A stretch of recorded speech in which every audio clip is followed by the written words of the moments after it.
Part 4 of 4, burnout. Is it real? You've heard me say it every video, 100%. Burnout is real. That's what people are concerned with, and rightfully so. I understand the worry about burnout, and why? Because it's real. I experience it every year at the end of the year. Even one last year, I was starting to get burnt out, guided all the way into November. Um, it was amazing as far as the availability to work that long, but I tell you, I was tired, and I was done. I was ready to put the boat away. So, in order to avoid burnout, we need to really start understanding how and why does it happen. I hope you're not the individual that is starting to get burnt out because of the, as I talked about last video, lack of self-denial.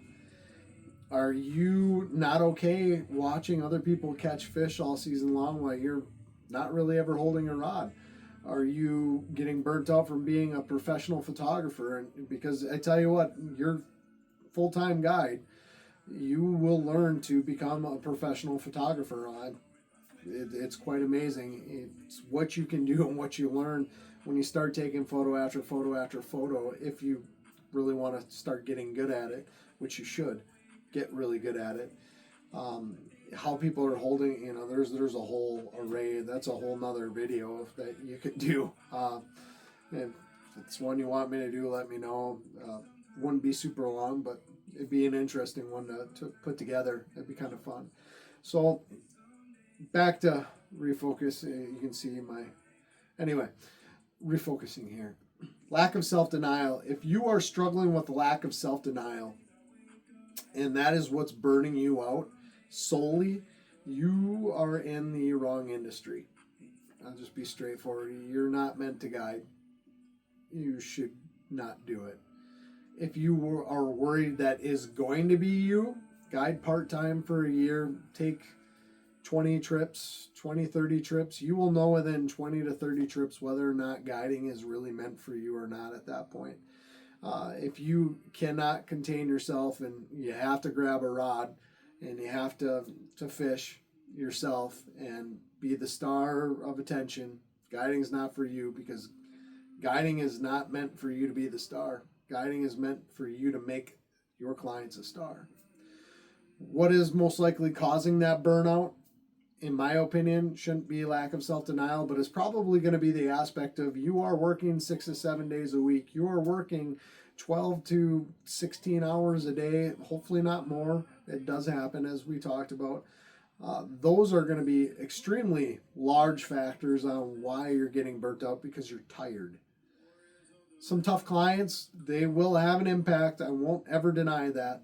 It shouldn't be the sole reason that you are quitting. If you are quitting because you've got thin skin, you don't belong in the game, go pick up a job at McDonald's and work for somebody else that tells you what to do, because you probably can't handle management either, in my opinion.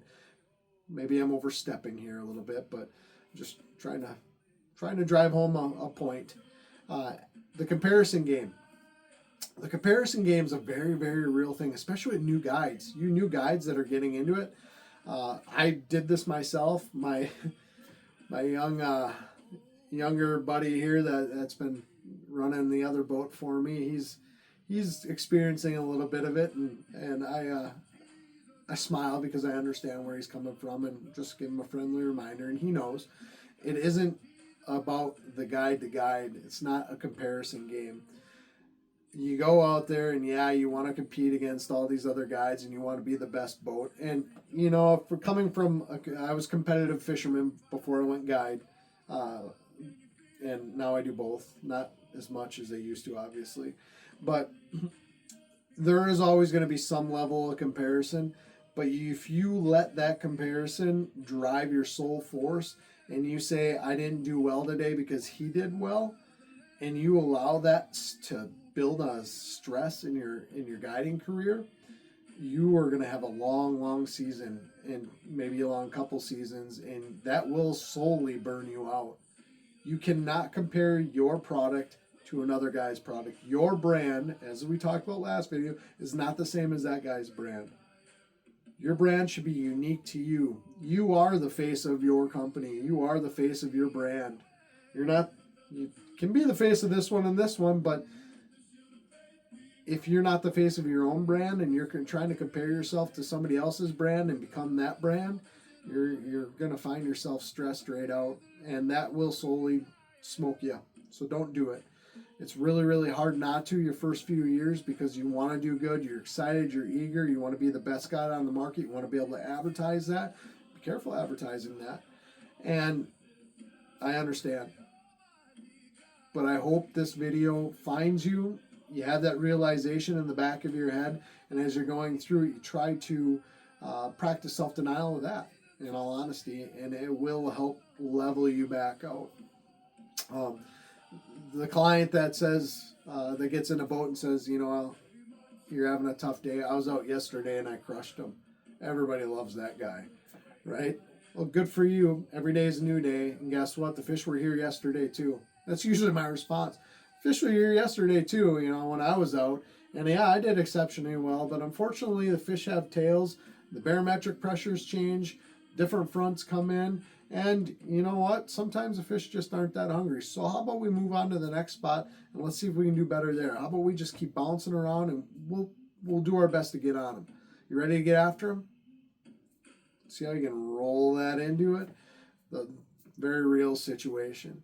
The no days off, the poor diet. You're going to get a lot of questions on products. That can start to burn you out when you hear the same question 80 times in a season. Hear it with a smile. You're going to be like an answering machine almost at that point. But understand the reason they're asking you these questions about the products. Why are they asking you questions about this specific rod? What's your favorite rod? What's your biggest fish? What's your favorite tackle? Why is this your favorite tackle? What's your favorite boat? What's your favorite truck? What's your favorite? Yeah, I just keep rolling like a Rolodex. So the reason they're asking you this, silly duck, is because you are an expert in the field. You use it more than anybody else. This is their opportunity to pick your brain. Somebody who does it and deals with it for a living. They're not coming there and asking you about tax information. Who are they calling to talk about tax information with? Their accountant, their tax prepper. Why? Because they're an expert in that field, just like you're an expert in this field. Practice some patience. Understanding where that comes from and why that comes from, or why it's coming from them, really makes it a lot more tolerable through the season. One thing I didn't talk about last video that I could have, I didn't know whether to put it in there or this one. Last video ran longer than I wanted, but price hagglers. People that call you that are looking for a better price, trying to talk you down on pricing. You know what I do when I get that phone call? My price is the way it is. I don't think we're going to be a good fit. I appreciate the opportunity to work with you, but I think you're better off looking for somebody else. Well, no, that's not what I want to do. That's not what I want to do. Well, guess what? It already happened. If you're calling me and trying to talk me down on price, I don't even want to deal with you. What kind of tip are they going to leave me? They're not. Right? They're obviously already tight. What kind of Google review are they going to leave? Are they going to be happy when they get out of the boat? The people that call and start price haggling are almost never happy at the end of the trip. Figured that out my very first year. I'm not talking, I didn't do this right out of the gate, but I figured it out real quick. I didn't have a website, and I didn't have my business listed online at that point in time. And thankful, because I don't know if I would have got bad reviews at that point. I have all 5-star reviews right now. Why? Well, I'm telling you why. I'm telling you how. Hopefully it's gaining some traction. But if they're price haggling, I don't even want to deal with them. I am the second highest priced individual as far as a guide on this lake up here. And I'm the highest priced on the one over there. And I don't know about that lake over there, Lake of the Woods. I don't know where I land in pricing wise, my pricing. But I'm the highest, one of the highest priced in the area. Why? I'm avoiding price hagglers. I want people to hire me, for my business, and for my brand. That's what I want them there for. And if I'm the second highest price, I know I've already eliminated all the price hagglers, and the people that are investing into me are investing into me for a reason, is because they know I can produce a product that I'm advertising. My reviews say it, my pricing says it. Now, how does that lead? Price hagglers lead into burnout, is if you allow that kind of activity, if you allow that to be a part of your daily functions and price haggling, you start moving prices around just because somebody put a little pressure on you, that is going to start stressing you out, because it's going to stress out your finances. We talked about how part 1 and part 2 of this video series really impacts your burnout, and that's serious. Your finances and your time and your sacrifices that you're making with your family, with your friends, with your lifestyle, your home lifestyle anyway, not your work lifestyle, but your home lifestyle, those all play major impacts into the aspect of burnout. So how do I handle the burnout, and what do I do? Burnout is 100% affected with your mood and your mindset. My recommendation to you is, at the end of the season, you need to find a hobby or two, and you really need to start investing a little bit of time into that. You're going to be extremely unmotivated. I am anyway. When the end of the season hits, I'm just starting to work again right now. This day, I'm shooting these 4 videos. Why? Because I'm finally coming out of that burnout phase. I got back here on the 9th. It is now the 31st. What did I do in the last 2.5, 3 weeks? Well, I'm unmotivated, but I'm motivated to work out. I enjoy working out. I go to the gym. So I go to the gym, I lift. It helps me de-stress, helps me focus, get that 10 pounds off of me, which I've already knocked down 5. I work out, I fish. I do fish. I fish for myself, though. I don't fish with people unless they're friends. I'll go out with a couple friends. My guiding buddy here, Preston, I will shoot, man. I love I love fishing with that kid. He's awesome. And it's always a competition between him and I. A fun one, though, not a serious one. I say that because sometimes he really wails on me. But anyway, he's a good fisherman. So I read, I do research on products coming up. That board behind me has got a ton of stuff over the last couple weeks that I've put on to get ready for Alaska next year. Some of it I've done research on. Just signed on with Patagonia for their product lines, and I'm excited about that. That was a good. A lot of research went into that prior to asking to be part of their pro team. The other thing I do a lot is, I'll be straight with you, I sleep. Last year, especially when I was done last year, I pretty much slept for 10 to 12 hour days. I would sleep, I'd get up, I'd work out, I'd come back, I'd eat. I might come into the office for 2 or 3 hours here where I'm at now, and then I was going back home. This year here is a lot better.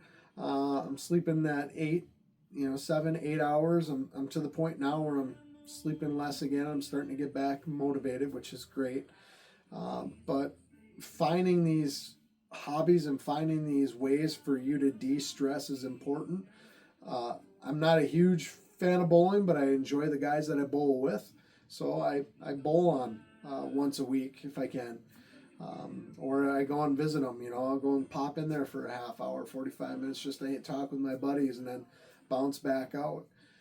So there's different avenues, and you need to. A lot of guys that I know will get in the bow stand. They'll get in the duck blinds.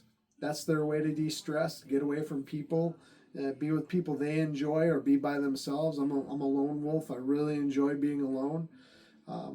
So you need to figure out what you're doing. Bible study is another great one I really enjoy doing. It's a great time to really focus in where not everybody's focused on you. So, and plus I can be focused on what I need to be focused on, and redirect my channel my thoughts in that aspect. So hope this helps. Burnout is a very real thing, and be prepared for it ahead of time. It will help. I learned the hard way because I didn't find a single video that ever talked about it. In fact, I didn't find a single video that talked about finances as well. That's part of the reason why I wanted to do this series. After 5 years, maybe there's something that's come out in the last 5 years that I'm not aware of. I haven't looked, didn't really care. I just know that it's a good resource for you to have if you are interested in becoming a guide. If you do have questions, please drop them down below or send me a message, whatever it is. So I appreciate you guys tuning in. I'm going to start doing another series coming down the pipe. I just got to narrow down some final details before I tell you what it is. So appreciate it. Thanks.